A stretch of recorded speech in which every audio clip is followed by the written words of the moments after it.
하나님 말씀은 마태복음 16장 13절부터 17절까지 교독하겠습니다.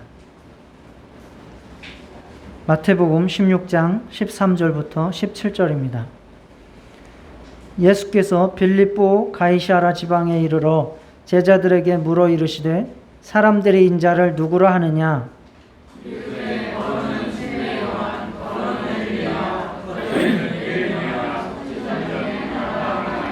이르시되 너희는 나를 누구라 하느냐?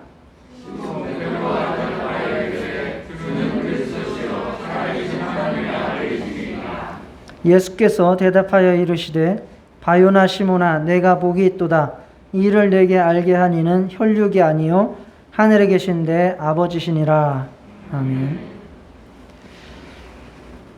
하나님의 질문 시리즈를 이어가도록 하겠습니다. 지난주에는 이사야에게 하신 질문, 누가 우리를 위하여 갈꼬라고 하는 질문을 가지고 하나님의 부르심에 우리가 어떻게 응답하는 삶을 살 수 있을까 생각해 보았습니다. 오늘은 예수님께서 제자들에게 하신 질문, 너희는 나를 누구라 하느냐라고 하는 질문을 통해서 우리의 바른 믿음과 또 고백이 어떻게 터져 나와야 되는지 살펴보도록 하겠습니다. 이 질문은 예수님의 사역에 있어서 가장 중요한 질문이고, 그래서 예수님의 사역의 그 중심에 또 분기점에 있는 말씀입니다.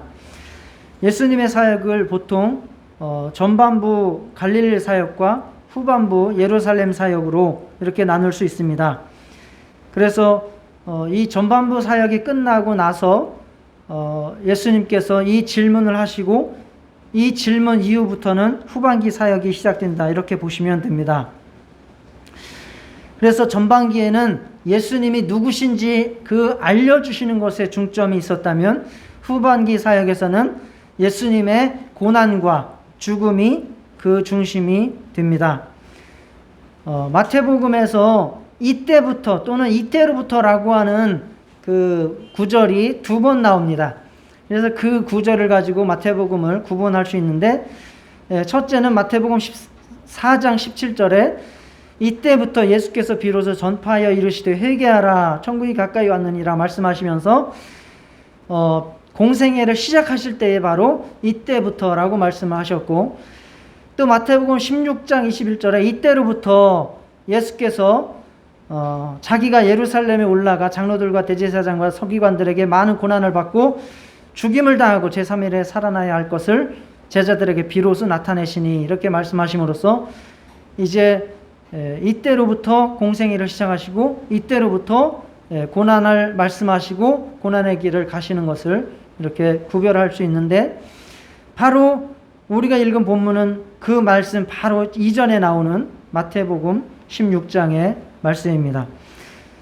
마찬가지로 마가복음 같은 경우도 8장 27절에서 29절에 너희는 나를 누구라 하느냐라고 하는 말씀 이전에 이적 사건을 중심으로 하는 말씀과 이 말씀 이후에 고난과 또 죽음 사건을 이렇게 이어지고요.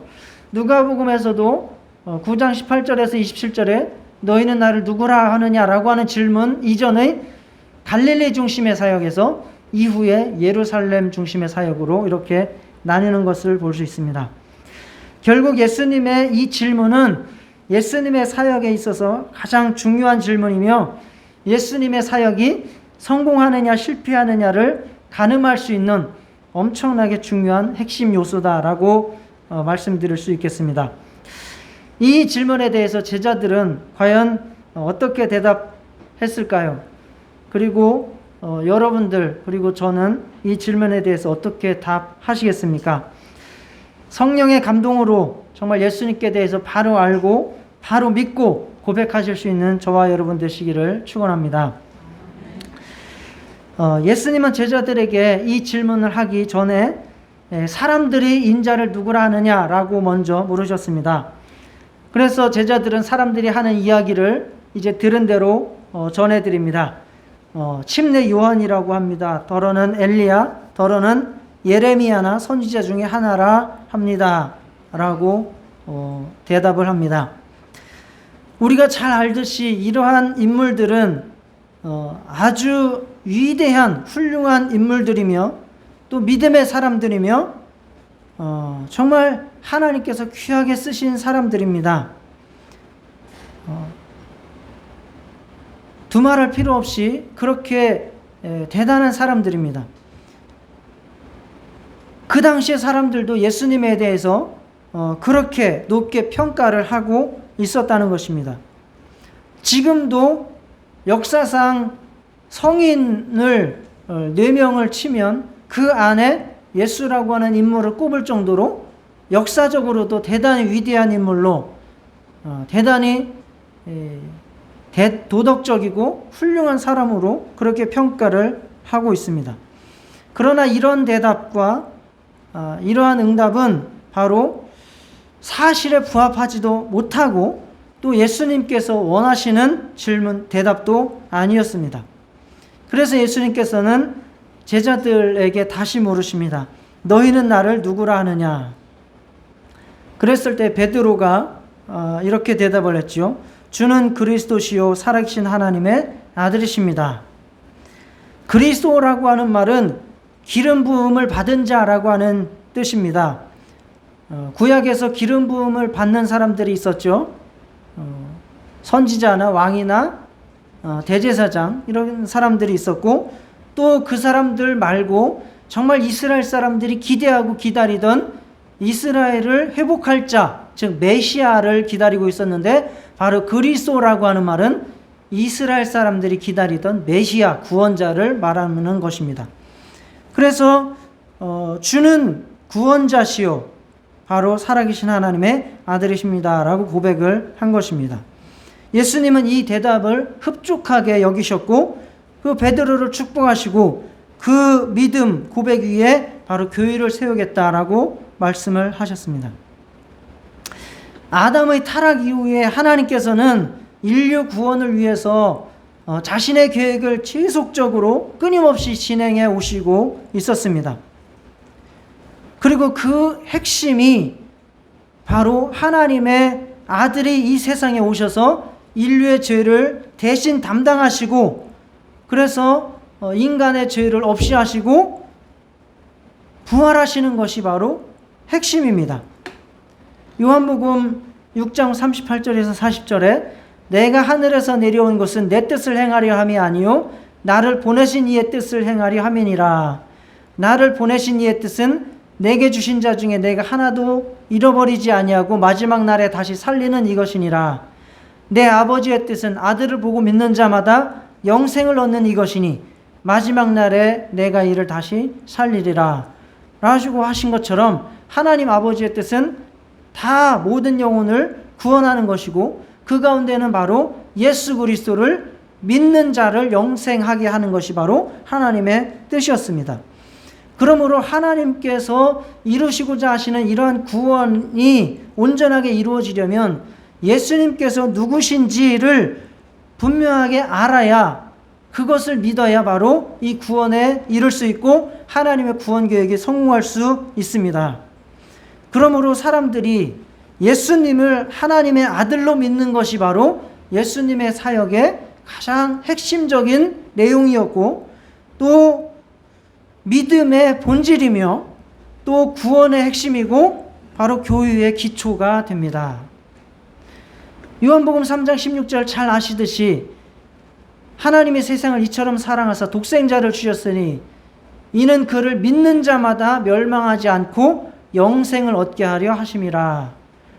그래서 믿는 자, 예수님을 믿는 자가 영생을 얻게 된다.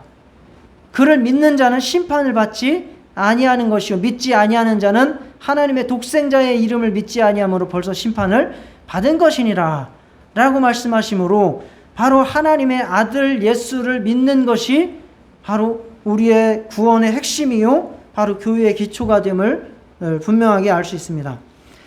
그러나 이러한 고백은 우리가 교리를 외워가지고 고백한다고 해서 되는 것이 아닙니다. 이거 모든 사람에게 외우기 시험을 친다면 이거 외우지 못하고 대답하지 못할 사람이 한 1000명에 1명쯤 있겠죠. 뭐. 그러나 대부분의 사람은 다 외워서 아마 적을 수 있고 대답을 할 수 있을 겁니다. 그러나 그것을 가지고 우리가 믿음 있다라고 이야기하지 못합니다. 바로 성령의 감동과 체험으로 바로 이 고백이 진심으로 이루어져야 바로 우리의 믿음이 온전하게 되고 구원이 이루어지고 바로 교회의 기초가 바로 세워진다라는 것을 말씀드립니다. 바로 우리가 이 예수에 대해서 체험하고 인격적으로 만나고 그래서 예수님을 고백할 수 있으시기를 축원합니다.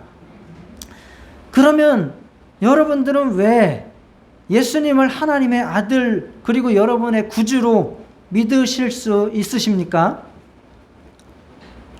그냥 목사가 믿으라고 해서 믿는 겁니까? 아니면 안 믿으면 지옥 갈 것 같아서 그냥 믿는다고 고백을 하는 겁니까? 왜 여러분들은 예수가 하나님의 아들이시라고 믿으실 수가 있습니까? 안 믿는 분도 물론 있으시겠죠. 뭐 여러분 중에 안 믿는 분이 있으실 수도 있다고 생각합니다. 없으시기를 바랍니다만.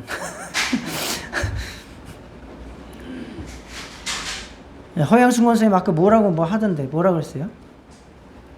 뭐라고 그랬어요? 제가 했어요. 아, 집사님이 하셨어요. 뭐라고 그러셨어요? 성경에 그 말씀이 그대로 써 있고 그 말씀을 읽어보면은 예. 그 말씀대로 살기 때문에 사람들은 그 예수님의 그 능력 독생자 하나님의 독생자 아들이라는 걸 성경에 나오기 때문에 그대로 따르고 믿고 그렇게. 성경을 믿고 성경에서 그 하나님의 아들의 능력이나 뭐 이런 걸 볼 수 있다 이런 말씀이죠. 네, 살아계신 하나님의 아들. 김대규 권사님이 잘 앉으셨네.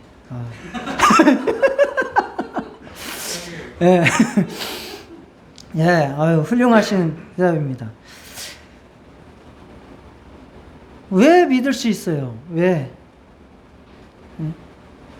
자, 제가 생각하는 제가 6가지로 생각을 해서 제가 왜 예수님을 하나님의 아들로 그리고 나의 구원주로 믿을 수 있는지를 6가지로 제가 믿는 바를 여러분들에게 말씀을 드리도록 하겠습니다. 첫째는 예수님은 구약 성경의 예언을 성취하신 분이기 때문에 믿을 수 있습니다. 예수님이 무조건 능력을 많이 행했다거나 아니면 언변이 뛰어나다거나 뭐 죽었다거나 해서 그를 하나님의 아들이나 그를 구원주로 믿을 수는 없습니다. 구약 성경에 말한 그 하나님이 보내신다라고 약속하신 그분이기 때문에 믿을 수 있는 겁니다. 이것에 대해서도 연구를 한 학자들이 많이 있습니다. 플로이드 해밀턴이라고 하는 학자는 기독교 신앙의 기초라고 하는 책에서 자기가 연구를 했는데 구약 성경 안에 예수님의 성취에 대한 예언이 332가지가 있다라고 자기가 밝혀냈어요. 그러니까 구약 성경에서는 메시아 예수님이 오셔서 어떻게 오시는지 오셔서 뭘 하실 건지 어떻게 죽으실 건지 어떻게 부활하실 건지 쭉 332가지가 구약 성경에 예언이 되어 있다는 거예요. 그리고 332가지를 다 성취한 분이 있는데 누구다? 예수다. 또 다른 학자인 바톤 페인이라고 하는 사람은 성경 예언 대백과 사전에서 구약 성경에는 예수님에 대한 191개의 예언이 있다. 이 사람은 좀 덜 찾았네요. 191개의 예언이 있고 예수님께서 이를 다 성취하셨다라고 그렇게 자기가 성경을 연구한 바를 기록을 했습니다. 이 중에는 여러분들도 알고 있는 내용들이 수없이 많아요. 수없이 많습니다. 구약에서 예언한 메시아의 모습이 바로 예수님께서 사신 그 생애에 그대로 이루어졌기 때문에 바로 예수님은 메시아입니다. 구원자입니다. 하나님의 아들입니다. 라고 우리는 고백을 할 수 있습니다. 심내 요한이 감옥에 갇혔잖아요. 이렇게 비판을 하고 하다가 감옥에 갇혔는데, 심내 요한은 그리스도를 소개하는 자잖아요. 임무가. 그러면 자기는 이제 감옥에 갇혔다가 죽을 수 있으니까 과연 누가 그리스도냐, 누가 하나님의 아들이냐라고 하는 것이 굉장히 궁금했을 거 아니에요. 그 중에서 제일 유력 후보 1순위는 누구예요? 심내 요한이 볼 때에 유력 후보 1순위 누구예요? 예수님이었겠죠. 그러니까 예수님을 소개해 주기도 하고, 심내 요한의 제자였던 사람 중에 예수님께로 보낸 사람들도 많이 있잖아요. 그래서 감옥에 갇혀가지고 제자들을 보내가지고 예수님에 대해서 질문을 합니다. 오실 그이가 당신 맞습니까? 이게 엄청나게 궁금한 거죠. 오실 그이가 당신 맞습니까? 라고 요한이 제자들을 보내가지고 질문을 했어요. 그랬더니 예수님께서 하신 말씀은, 맹인이 보며 못 걷는 사람이 걸으며 나병 환자가 깨끗함을 받으며 못 듣는 자가 들으며 죽은 자가 살아나며 가난한 자에게 복음이 전파된다 하라. 그리고 실족하지 아니하는 자가 바로 복이 있다라고 말씀했습니다. 이건 마태복음 11장 3절에서 6절에 나오는 말씀인데요. 단순히 그가 병든 자를 고쳤다거나 죽은 자를 살렸다거나 하는 것이 핵심이 아니라, 이것은 이사야 61장 1절이나 이사야 42장 7절에 바로 메시아가 오셔서 이룰 일들, 사역에 대한 것들에 대해서 성취를 하고 있다라는 것을 말씀을 하는 겁니다. 그리고 대표적인 우리가 잘 아는 예언의 말씀 잘 있지요? 이사야 53장 4절에서 6절. 이거는 예수님이 오시기 이전에 한 700~800년 전에 이사야라고 하는 예언자가 전해준 말씀이에요. 자, 다 같이 한번 읽어볼까요? 시작. 그는 실로 우리의 질고를 지고 우리의 슬픔을 당하였거늘 우리는 생각하기를 그는 징벌을 받아 하나님께 맞으며 고난을 당한다 하였노라. 그가 찔림은 우리의 허물 때문이요 그가 상함은 우리의 죄악 때문이라. 그가 징계를 받음으로 우리가 평화를 누리고 그가 채찍에 맞음으로 우리는 나음을 받았도다. 우리는 다 양 같아서 그릇 행하여 각기 제 길로 갔거늘 여호와께서는 우리 모두의 죄악을 그에게 담당시키셨도다. 이렇게 예언한 말씀을 그대로 이룬 분이 있다는 거죠. 여러분은 이 일을 이룬 분이 누가 생각나시는 거예요? 예수님밖에 생각이 안 나는 거예요. 이러한 인물이 또 누가 있었느냐? 또 누가 있었느냐? 왜 예수님이 바로 이런 예언에서, 이건 그 수백 가지 중에 한 가지. 저도 여러 차례 믿음의 고백을 여러분들 앞에서 드린 적이 있지만, 마태복음 27장 50절에서 51절 같은 경우 예수님께서 십자가에서 딱 돌아가시는 그 순간에 어떤 일이 있었습니까? 네, 그때 바로 성전, 이스라엘 사람들이 하나님을 모시고 예배드리고 하던, 기도하던 그 성전의 휘장이 위에서부터 아래로 찢어졌다는 거예요. 그 사람이 찢은 게 아니라 엄청나게 두꺼운 역근, 천이 위로부터 아래로 찢어졌다니, 아래에서 위로 찢어진 게 아니라 위에서 아래로 찢어졌다는 거죠. 예수님이 돌아가시는 그 순간에. 그래서 바로 구약의 성전을 완성하신 예수님, 바로 지성소와 성소에 다 막힌 그 담을 헐어버리신 예수님, 즉 하나님과 인간의 죄의 담을 헐어버리시는 예수님의 죽음에 대해서 이렇게 말씀을 하신 것이죠. 이것을 느끼고 바로 체험하는 것이 여러분이 믿음을 갖게 되는 거예요.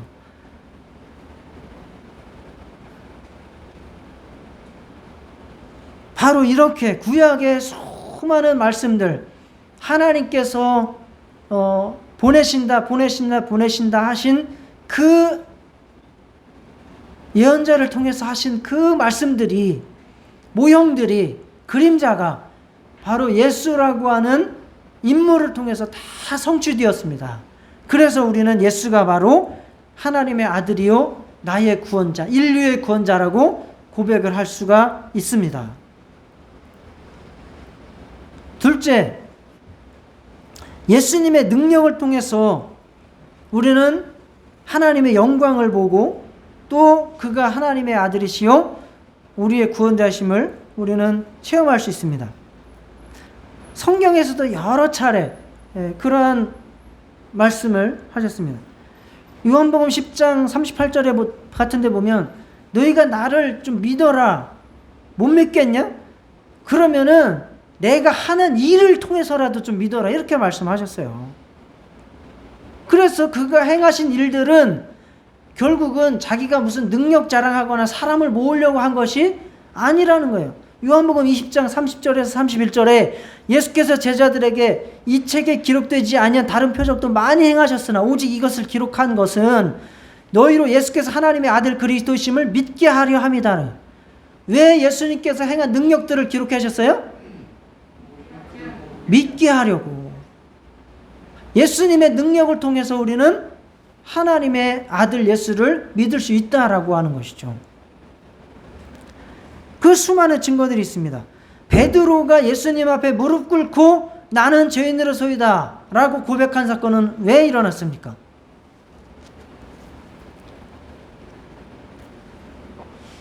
누가복음 5장에 그 전에도 몇 번 만났는 일은 있었을 거예요. 그렇지만 결정적으로 그렇게 무릎을 꿇은 사건은 바로 예수님의 능력을 보고서요. 깊은 곳에 가서 그물을 던지라 아시죠? 베드로가 밤새도록 그물을 던졌는데 한 마리도 못 잡았다 그랬어요. 그런데 그리고 허탕치고 돌아오는데 밖에 누가 서 계셨어요? 예수님이 뭐라 그러셨어요? 깊은 데로 가서 그물 던져라 그랬어요. 그랬더니 베드로가 그래요. 당신이 뭘 알겠어요. 그렇지만 내가 한번 믿고 던져보겠습니다 라고 깊은 데로 가서 그물을 던졌더니 어떻게 됐다? 네, 엄청나게 많이 잡고 나서 그러고 나서 베드로가 나오더니 바로 예수님 앞에 무릎을 꿇고 고백을 합니다. 뭐라고?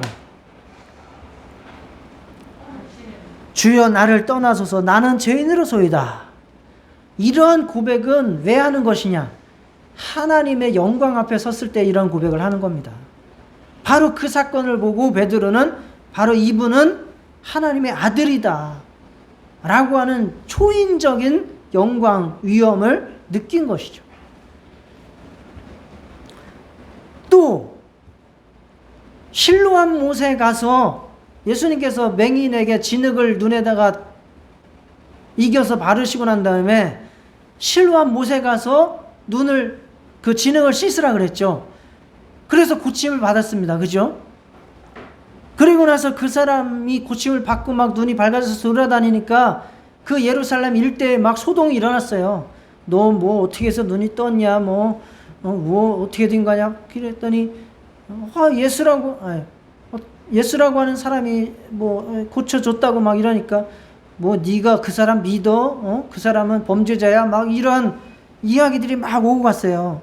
그때에 이 고침받은 사람이 하는 이야기가 하나님께서는 죄인의 말을 듣지 아니하시고 경건하여 그의 뜻대로 행하는 자의 말은 들으시는 줄을 내가 아나이다 라고 고백을 합니다. 바로 이때로 내가 이때로 역사 이래로 내가 맹인의 눈을 뜬다고 하는 저를 내가 들어본 적도 없고 본 적도 없다. 자기가 이렇게 고백을 했어요. 그리고 나서 예수님께서 나중에 만나서 네가 나를 믿느냐 그랬더니 믿겠습니다 라고 고백을 했죠.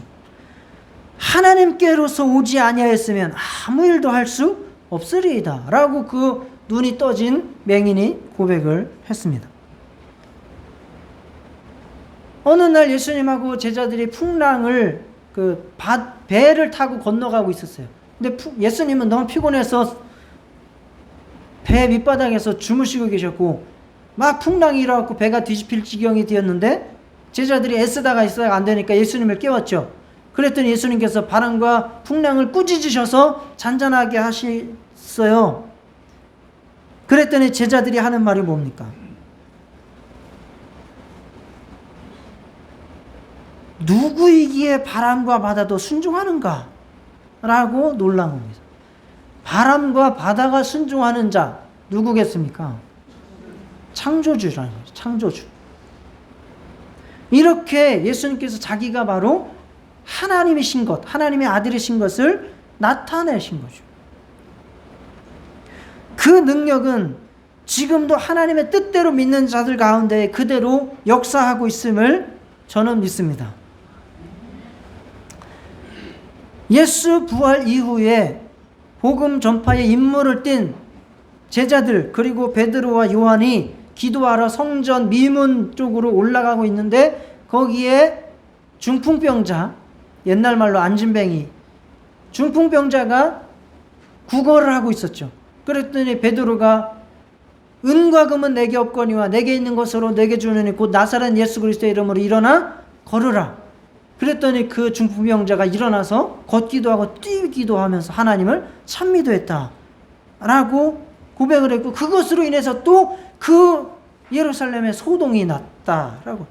그러니까 네가 뭔데 어떻게 해서 이런 일을 행했느냐 막 난리가 났죠. 안 그러겠습니까? 베드로가 무슨 의학대학원을 다닌 것도 아니고, 베드로가 무슨 산에 가가지고 돌을 닦고 온 것도 아니고, 뻔히 알던 사람인데 그런 능력을 행하니까 놀라는 거죠. 그랬을 때 베드로가 하는 말은, 야, 이거는 내 능력으로 행하는 게 아니야. 너희들이 죽였는데 다시 살아나신 예수 그리스도를 믿는 그 믿음으로 그 이름의 이런 역사를 일으킨 거야 라고 베드로가 고백을 증거를 한 겁니다. 예수님의 능력, 바로 성경에 기록된 능력, 그리고 지금도 살아 역사하시는 그 하나님의 능력을 체험하심으로 예수님을 그리스도로, 구원주로, 그리고 하나님의 아들로 믿고 체험하실 수 있기를 축원합니다. 셋째, 예수님의 말씀, 진리, 그 지혜로서 예수님은 사람 그 이상 하나님의 아들로 저는 믿을 수 있습니다. 기묘자, 묘사, 그 이사야에서 예언하신 예수님에 대한 칭호죠. 바로 지혜자라는 겁니다. 예수님께서는 아주 확신 있게 말씀하셨어요. 당시에 가장 지혜로운 똑똑한 사람들, 서기관, 율법사, 바리새인, 이러한 사람들의 지식과 성경의 지식을 뛰어넘는 깊이를 드러내셨습니다. 그렇다고 해서 그분이 전문적인 서기관이나 율법사도 아니었어요. 그분은 구약을 완전히 통달하신 분이었고, 인간의 어떤 지혜와 교훈에 물들지 않은 진리를 제시하신 분입니다. 그분은 이 세상의 땅의 일뿐만이 아니라 하늘의 일을, 영적인 일을 사람들에게 과감없이 담대하게 선포하신 분입니다. 사람들의 겉행위만을 가지고 판단하신 분이 아니라 그 사람의 마음속을 꿰뚫으시고 영혼까지도 꿰뚫으셔서 밝혀내신 분이 바로 예수님입니다. 그래서 예수님께서 설교를 하시고 정말 사람에 대해서, 죄에 대해서, 진리에 대해서, 하나님에 대해서 말씀을 하셨더니 사람들이 뭐라고 이야기를 합니까? 마태복음 7장 28절 29절에 예수께서 이 말씀을 마치시매 무리들이 그의 가르치심에 놀라니 이는 그 가르치시는 것이 권위 있는 자와 같고 그들의 서기관들과 같지 아니함일러라. 옛날 성경에는 권세 있는 새 교훈이로다 라고 사람들이 깜짝 놀랐다는 거예요. 이제까지 이러한 말씀을 우리가 들어본 적이 없다는 거예요. 어떻게 저런 말씀, 예수님이 어디서 뭐 유학 갔다 온 것도 아니고 헬라 철학을 배운 것도 아니고 로마에 가서 뭘 배워온 것도 아닌데 아니 어떻게 저런 말씀을 하시는가 깜짝 놀라는. 예수님께서 그렇게 말씀을 하시고 다니시니까 심지어는 굉장히 이스라엘의 똑똑한 바리 요한복음 3장에 누구죠? 그 니고데모라고 하는 관원이라 했어요. 관원. 그 사람이 낮에는 쪽팔려서 못 찾아오니까 밤중에 예수님을 찾아와서 묻는 거예요. 뭐에 대해서 물었어요?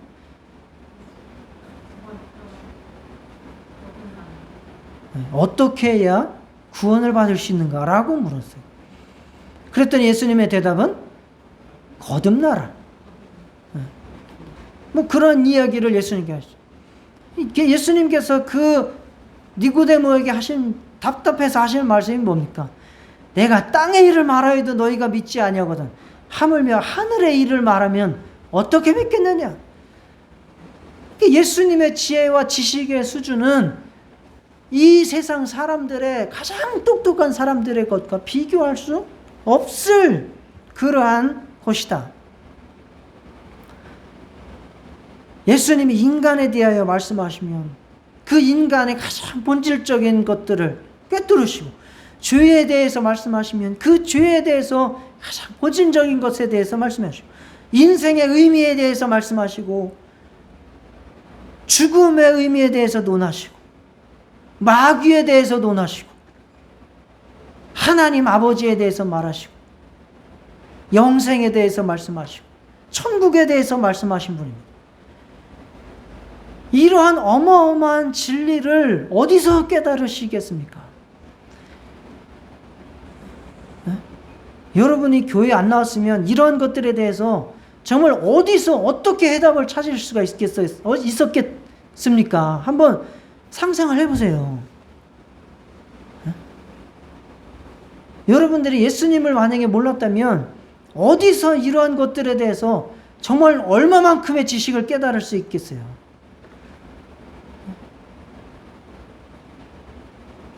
그러나 예수님께서 우리에게 가르쳐 주심으로 말미암아 너무나 엄청난 어마어마한 진리들을 우리는 알게 된 겁니다. 예수님이 아니면 하나님의 아들이 아니라면 하나님이 아니시라면 나의 구원주가 아니시라면 우리는 이것을 알 수 없습니다.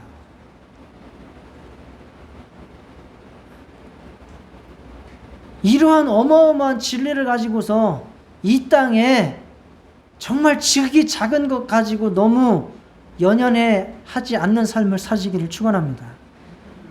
그 창피한 거예요. 이러한 진리를 아는 사람이 뭐 몇천 원, 몇만 원 가지고 이렇게 화를 냅니까?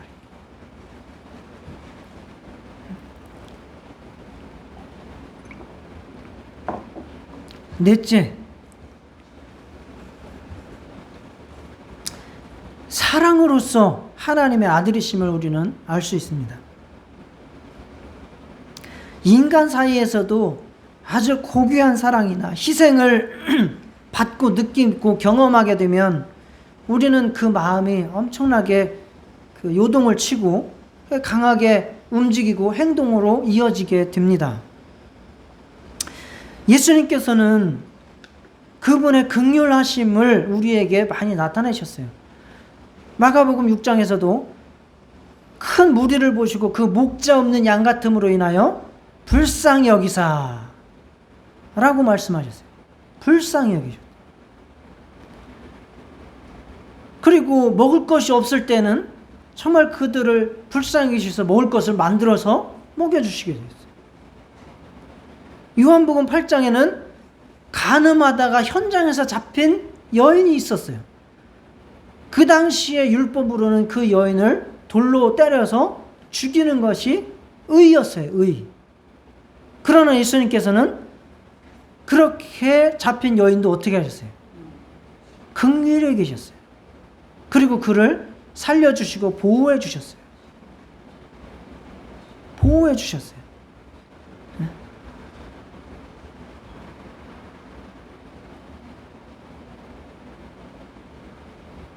그는 정말 우리가 죄인 되었을 때에, 우리가 하나님을 알지도 못했을 때에 우리를 위해서 죽으심으로 하나님의 사랑을 확증하셨다. 이렇게 우리에게 말씀하셨습니다.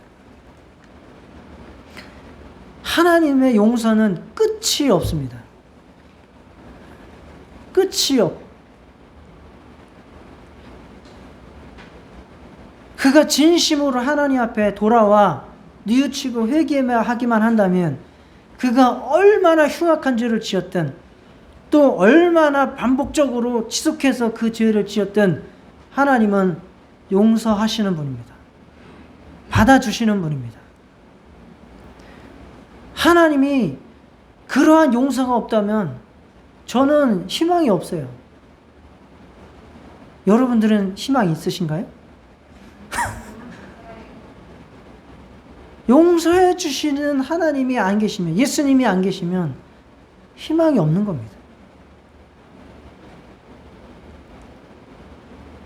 그 하나님의 사랑을 보여주신, 완전히 우리를 용서하신 그분의 사랑, 그 사랑을 느끼고 그 사랑에 감격하여 예수님을 믿고 정말 하나님으로 고백하실 수 있도록 하시기를 축원합니다.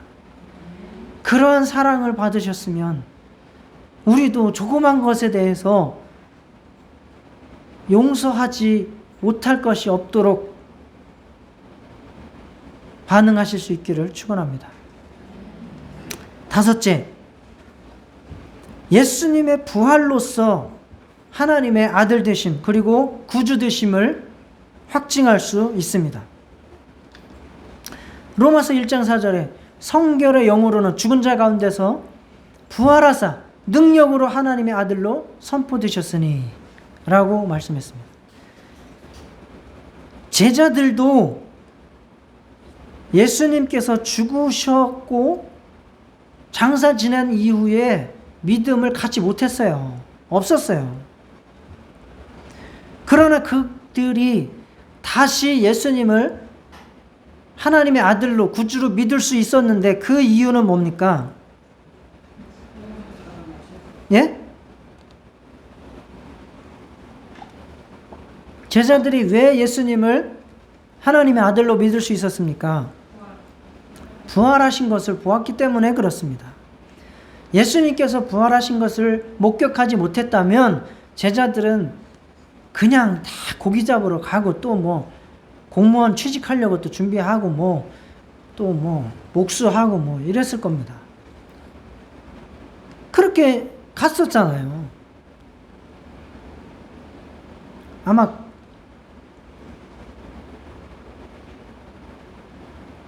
요한복음 2장 22절에 죽은 자 가운데서 살아나신 후에야 제자들이 이 말씀하신 것을 기억하고 성경과 예수께서 하신 말씀을 믿었더라 라고 사도 요한이 자기가 이렇게 고백을 하고 있습니다. 도마도 예수님이 살아나셨다라고 다른 제자들이 말하는데, 친구들이 말하는데 그것도 못 믿었어요. 그래서 예수님께서 직접 도마에게 오셨잖아요. 그래서 예수님께서 말씀하셨어요. 도마에게 이르시되 내 손가락으로 이리 내밀어 내 손을 보고 내 손을 내밀어 내 옆구리에 넣어보라. 그리하여 믿음 없는 자가 되지 말고 믿는 자가 되라. 그러니까 손으로 직접 이 손을 좀 만져보고 옆구리도 네가 만져보아라 그러는 거예요. 그랬더니 그렇게 도마가 하고 나서 대답을 합니다. 뭐라고? 나의 주님이시요 나의 하나님이시니이다. 똑같은 거예요. 주는 그리스도 살아계신 하나님의 아들이십니다 라는 고백과 똑같은 고백입니다. 나의 주님이시요 나의 하나님이십니다 라고 도마가 고백을 합니다. 이러한 상황들, 제자들의 상황들을 보세요. 예수님의 부활이 없었다면 제자들은 그 이후에 예수님의 복음을 전파할 이유도 능력도 의지도 전혀 없는 자들입니다. 예수님의 부활이 없었다면 즉 그냥 거기에서 예수님의 모든 기록은 끝난 겁니다. 그러나 그 부활을 목격했기 때문에 제자들로 말미암아 복음이 전파되고 그 능력이 그대로 살아 역사하게 되는 것을 보여주게 되고 또 교회가 세워지고 전 세계로 그 예수 그리스도 그 복음이 나타나게 된 것입니다. 이 역사적인 예수 그리스도의 부활을 믿으시고 그리고 그가 부활하셨다는 것은 바로 자기 죄로 죽은 것이 아니다라는 것이고, 그러면 누구 죄 때문에 죽은 거라는 겁니까? 바로 인류의 죄를 대신해서 죽으셨다는 것을 증명하는 겁니다. 그래서 예수님의 죽음은 바로 나의 죽음이다라는 것을 고백하시고 바로 여러분들의 죄가 사하여졌음을 믿으시기를 바랍니다. 마지막 6째, 예수님께서 승천하셔서 보내주신다고 약속하신 그 성령께서 실제로 제자들에게 그리고 그 역사 이후로 지금까지도 계속해서 성령께서 오시고 역사하시고 있는 것을 통해서 예수님께서 바로 하나님의 아들이시고 그가 우리의 죄를 사하신 구세주이심을 믿습니다. 예수님은 하늘에 올라가시면 아버지께 구해서 성령을 보내주시겠다 약속하셨어요. 그리고 부활을 목격한 제자들은 그 약속을 믿고 마가의 다락방에서 120명 정도가 끝까지 기도하다가 성령의 충만함을 받았습니다. 성령의 충만함을 받았습니다. 그래서 그 모습이 마치 다른 사람들이 볼 때에는 술 취한 것 같이 보일 정도로 그렇게 놀라운 성령의 역사를 체험했습니다. 그래서 이제 방언도 하고 예언도 하고 하는 이러한 일들이 그때 일어나게 된 것이죠. 그리고 그들은 성령 받아서 그 성령으로 성령의 말하게 하심을 따라서 진리를 전파하기 시작했고 또 그 능력을 나타내기 시작했습니다. 그렇게 살다가 다 순교에 이르기까지 그들은 복음을 위해서 일평생을 바쳤습니다.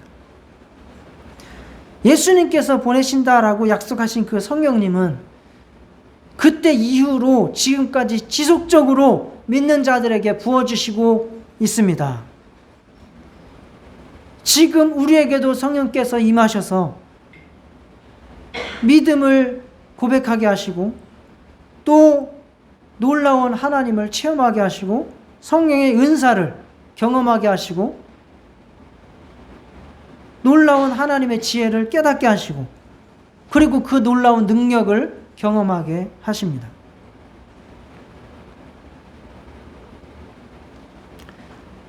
바로 베드로가 고백을 한 것도 자기 지식으로 한 것이 아니라 하늘에 계신 내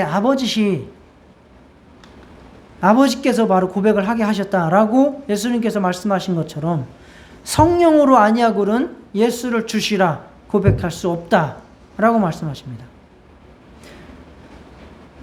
그리고 아버지를 가장 잘 아시는 분이 누구십니까? 아들도 잘 아시지만 성령께서 바로 하나님의 깊은 것까지라도 통달하시는 분이다 라고 고린도전서 2장 10절에 말씀하셨습니다. 바로 성령께서 하나님을 통달하시는 분이기에 그로 말미암아 하나님의 계획을 알게 되고 바로 예수님을 알게 되고 고백할 수 있게 만드시는 분입니다. 그가 성령을 우리에게 부어주심으로 말미암아 인치시고 보증을 해주신다라고 말씀하십니다. 성령 받으시면 성령의 감동을 받으시면 예수님을 고백할 수 있고 예수님을 하나님의 아들로 인정할 수 있게 됩니다. 그 성령님은 예수님께서 하셨던 그 말씀을 기억나게 하시고 그 말씀을 체험하게 하시고 그 능력이 그대로 나타나게 하시는 분입니다. 성령 받으시기를 축원합니다. 한 번 받아서 끝나는 것이 아닙니다. 성령은 계속해서 성령으로 충만하실 수 있도록 그렇게 기도하시기를 바랍니다.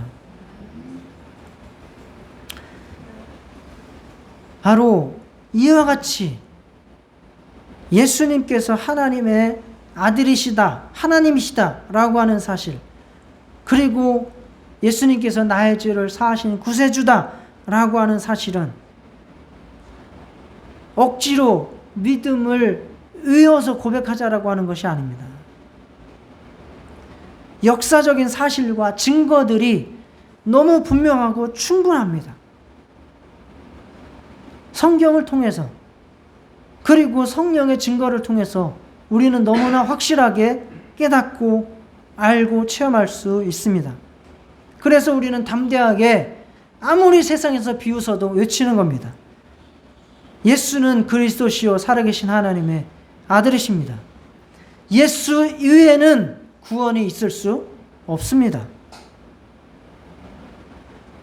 저와 여러분도 진심으로 믿음으로 이 고백을 하실 수 있기를 축원합니다.